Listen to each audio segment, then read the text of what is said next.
اعوذ باللہ من الشیطان الرجیم، بسم اللہ الرحمن الرحیم۔ میرے نہایت عزیز اور قریبی ساتھیوں، تو یہاں پر آپ کو نظر آ رہا ہے ماشاءاللہ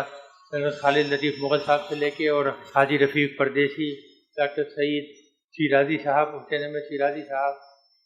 اور ہمارے جبار مرزا صاحب، تلوار مرزا صاحب جن کو ہم کہتے ہیں، میجر طارق صاحب اور تمام معزز خواتین و حضرات، السلام علیکم۔ آج کا جو جذبہ آپ نے دکھایا ہے، اس سے تو لگتا ہے کہ انشاءاللہ بہت ہی جلد یہ پروجیکٹ جو ہے، اہم پروجیکٹ ہی یہ تکمیل کو پہنچ جائے گی۔ جب نیوکلیئر پروگرام شروع ہوا تو میں نے پاکستانیوں کی طرف دیکھا، باہر والوں کی طرف نہیں دیکھا، اور یہی وہ پاکستانی تھے جنہوں نے میرا ہاتھ بٹایا اور ہم سب نے مل کر پاکستان کو ایک ناقابل تسخیر دفاع مہیا کر دیا۔ اس کے بعد ہم نے میزائلیں بنائیں۔ اب یہ جو ہسپتال کا کام چل رہا ہے، اس میں ہمارے شوکت ورک صاحب کی خدمات جو ہیں وہ بہت زیادہ ہیں، اور انہی کا یہ انیشیٹو ہے کہ انہوں نے مجھ سے کہا کہ ہم ایک ہسپتال بنانا چاہتے ہیں، آپ اس میں شامل ہو جائیں۔ میری ہمیشہ سے خواہش رہی ہے کہ تعلیم اور خدمت خلق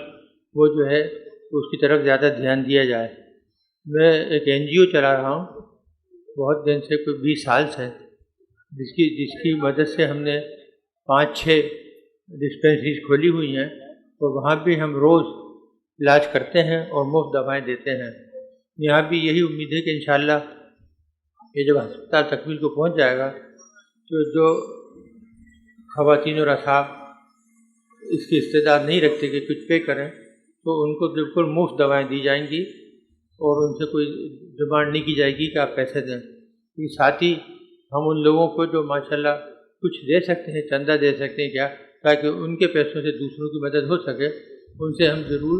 ریکویسٹ کریں گے کہ آپ اپنے ضمیر کے مطابق جو کچھ بھی دے سکتے ہیں وہ دے دیجیے۔